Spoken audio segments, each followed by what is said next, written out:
Greta Gerwig's Barbie has inspired girls and women of all ages to be whatever and whoever they want to be. It tells us that because Barbie can be anything, women can be anything. Barbie is traditionally blonde and has taken on over 200 careers including STEM roles, which demonstrates that hyperfemininity and intellect do not cancel each other out. Legally Blonde and its protagonist Elle Woods laid down the foundations of Barbie, and in this video essay I will be discussing how Robert Luketic's Legally Blonde challenges the dumb blonde stereotype. Legally Blonde is a 2001 comedy starring Reese Witherspoon, who plays Elle Woods, a sorority sister and a fashion merchandising student. The film starts with an opening montage of a stereotypical girls' morning, including getting ready, the colour pink, and girls greeting each other. To reinforce my point about how Legally Blonde laid down the foundations of Barbie, the Legally Blonde opening song is called Perfect Day, and Barbie also has her own Perfect Day scene in the film, which features her also getting ready, the colour pink, and women greeting each other. This represents the female gaze and reflects how women view life and each other. In Woman, the Prismatic Gender by H.B. Goldsmith, Goldsmith suggests that Legally Blonde opposes women's exploitation in mass media, especially against the dumb blonde stereotype. Legally Blonde looks at women from the feminist perspective, emphasizing the female gaze over the male gaze. In a scene where Elle goes shopping for the perfect dress in preparation for a date with her boyfriend Warner, a shop employee sees Elle as an easy target by saying, "There's nothing I love more than a dumb blonde with daddy's plastic," and trying to trick Elle into paying more than she needs to for a dress, reinforcing a societal opinion that being blonde equals a lack of intelligence. A 2014 Nature Genetics study argues against this stereotype, saying that hair color change is occurring through a regulatory mechanism that operates only in the hair. This isn't something that also affects other traits, like intelligence or personality.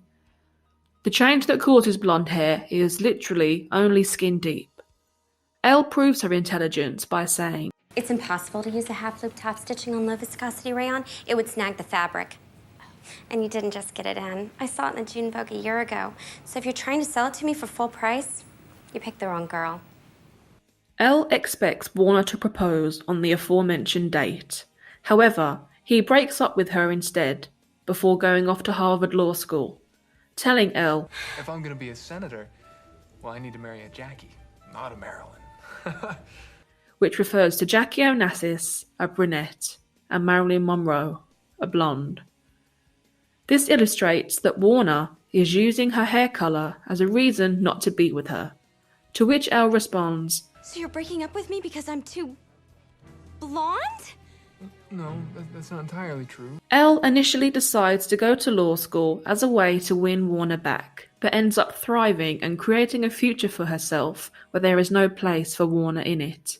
Elle aims to enhance her intelligence rather than her looks, which is an important message. When Elle gets to Harvard, another student shouts Malibu Barbie at her, immediately judging her by her appearance alone. Other students look down at her and scoff mockingly like she is nothing but a social experiment, not worthy of being taken seriously. However, Elle does not stop having blonde hair and a hyper-feminine appearance while simultaneously doing a prestigious law degree. She studies hard and secures an internship at a law firm during a murder trial, proving that femininity and intellect do not cancel each other out.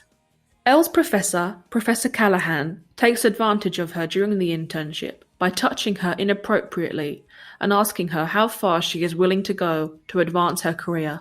Elle is heartbroken by this. She says, "All people see when they look at me is blonde hair and big boobs. No one's ever going to take me seriously. People at law school don't. Warner doesn't.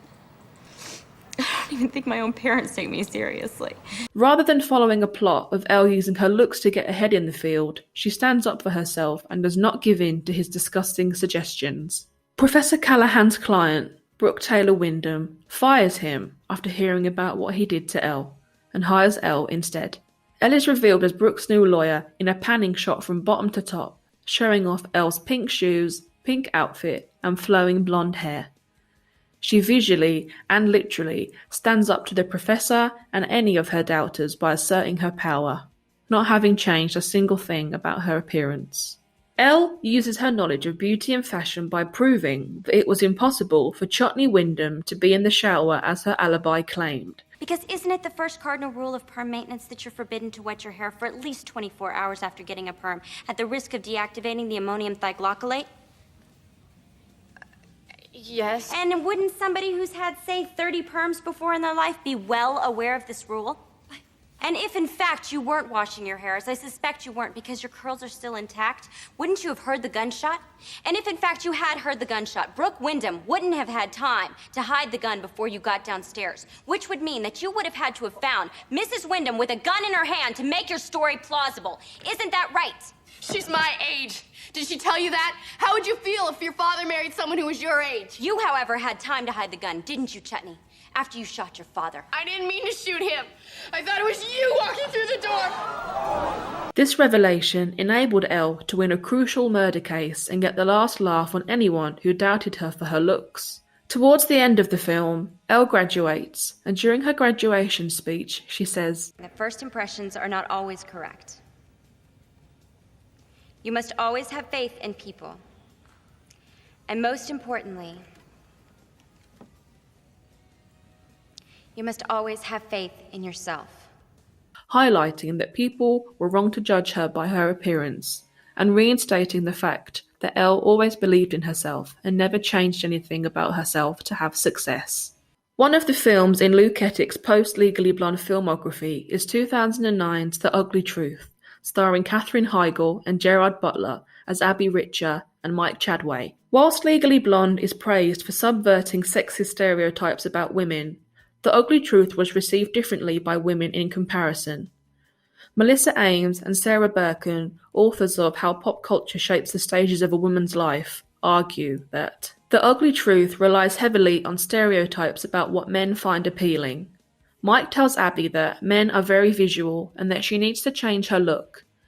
Women should want men to have sex with them, and the way they present themselves will ensure that they send that message. To stress this point, the film features other moments with this explicit focus on a woman's physical appearance. During a classic makeover scene, Mike issues instructions as to how Abby can make herself more attractive to men. Legally Blonde's impact on women was more positive in comparison to The Ugly Truth. By way of illustration, producer, writer and interviewer Lucy Ford wrote a 15,000-word dissertation entitled Dumb Blonde Ambition, Legally Blonde, Post-Feminism and the Reimagination of the Strong Female Character, and was able to present it to Reese Witherspoon herself, who said, About 4 years ago. Thank you. That really touches my heart. I got to watch Legally Blonde 800 times, so... Wow. Wow. Oh, that's amazing. Thank you. That It's means a okay. lot to me. Thank you. In conclusion, Robert Lukettick's Legally Blonde successfully challenges the dumb blonde stereotype through the wonderfully written and portrayed Elle Woods, who defies expectations and demonstrates the importance of not judging a book by its cover and always staying true to yourself.